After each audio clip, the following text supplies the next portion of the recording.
Assalamualaikum warahmatullahi wabarakatuh. Di sini kami akan menjelaskan sedikit sejarah tentang pemilu dari tahun 1955 hingga tahun 2019. Pemilu tahun 1955. Pemilu tahun 1955 merupakan pemilu yang tertunda karena faktor belum adanya undang-undang, tidak stabilnya keamanan, serta fokus pemerintah dan rakyat mempertahankan kedaulatan. Pemilu dilaksanakan dua kali, yaitu untuk memilih anggota DPR pada 29 September 1955 dan pemilihan anggota konstituante pada 25 Desember 1955. Pemilu ini adalah pemilu pertama yang berhasil dilaksanakan secara demokratis dan dijadikan pedoman bagi pelaksanaan pemilu selanjutnya. Pemilu tahun 1971. Pemilu kedua seharusnya dilangsungkan pada tahun 1958, namun baru berlangsung pada tahun 1971 karena masalah keamanan. Pemilu ini berlangsung untuk memilih anggota Dewan Perwakilan Rakyat atau DPR dan Dewan Perwakilan Rakyat Daerah atau DPRD. Pemilu ini kemudian diikuti oleh sidang umum MPR pada bulan Maret tahun 1973 yang melantik Soeharto dan Sri Sultan Hamengkubuwono IX menjadi presiden dan wakil presiden. Pemilu 1977. Pemilu ketiga berlangsung pada tahun 1977, menandai dimulainya kegiatan pemilihan umum secara periodik tiap 5 tahun. Pemilu ini dilaksanakan pada masa Orde Baru untuk memilih anggota Dewan Perwakilan Rakyat dan Dewan Perwakilan Rakyat Daerah. Pemilu ini kemudian diikuti oleh sidang umum MPR yang melantik kembali Soeharto yang didampingi H. Adam Malik Batubara menjadi presiden dan wakil presiden. Pemilu pada tahun 1982, 1989, 1992, dan 1997.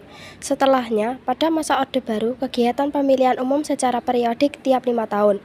Pemilihan dilakukan untuk memilih anggota Dewan Perwakilan Rakyat dan Dewan Perwakilan Rakyat Daerah. Sementara Presiden dan Wakil Presiden ditentukan dari hasil sidang umum MPR. Dalam sidang umum MPR, Soeharto juga kembali terpilih menjadi Presiden dan membuatnya terus menjabat selama 32 tahun.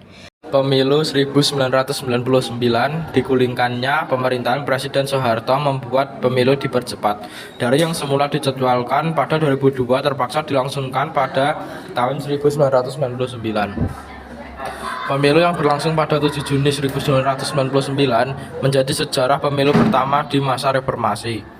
Kemudian dari hasil sidang umum MPR, Abdurrahman Wahid, Gus Dur, dan Ketua Umum PDIP Megawati Soekarnoputri dilantik menjadi Presiden dan Wakil Presiden yang terpilih. Pemilu 2004. Pada pemilu 2004 kembali tercatat sejarah baru di mana Presiden dan Wakil Presiden bisa dipilih langsung oleh warga negara Indonesia. Sistem baru ini berlangsung dengan dibentuknya penyelenggara pemilu yang bersifat nasional, yaitu Komisi Pemilihan Umum (KPU).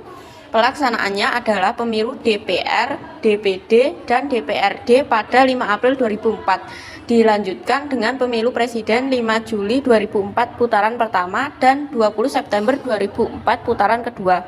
Pemilu 2004 memberlakukan sistem elektron threshold sebesar 3% perolehan suara pemilu 1999. Hasil pemilu 2004 menyatakan Golkar keluar sebagai pemenang, sementara Susilo Bambang Yudhoyono dan Yusuf Kala terpilih sebagai Presiden dan Wakil Presiden. Pemilu 2009 dilakukan dengan metode yang sama dari tahun sebelumnya dengan beberapa penyesuaian. Salah satunya adalah penggantian ketentuan electoral threshold pada pemilu sebelumnya dengan parliamentary threshold sebesar 2,5%. Pelaksanaannya adalah pemilu DPR, DPD, dan DPRD pada 9 April 2009. Dilanjutkan dengan pemilu presiden pada 8 Juli 2009. Presiden dan wakil presiden yang terpilih pada saat itu adalah Susilo Bambang Yudhoyono dan Budiono. Pemilu 2014. Pemilu 2014 tidak berbeda jauh dari tahun sebelumnya dengan pelaksanaan pemilu DPR, DPD, dan DPRD pada 9 April 2014 di dalam negeri dan 30 Maret sampai 6 April 2014 di luar negeri. Sementara pemilu presiden dilaksanakan satu putaran pada 9 Juli 2014. Joko Widodo dan Yusuf Kala terpilih sebagai presiden dan wakil presiden pada pemilihan presiden 2014. Pemilu 2019. Pemilu 17 April 2019 diikuti oleh 14 partai politik nasional dan 4 partai politik lokal Aceh. Joko Widodo dan Ma'ruf Amin terpilih sebagai presiden dan wakil presiden pada pemilihan presiden 2019.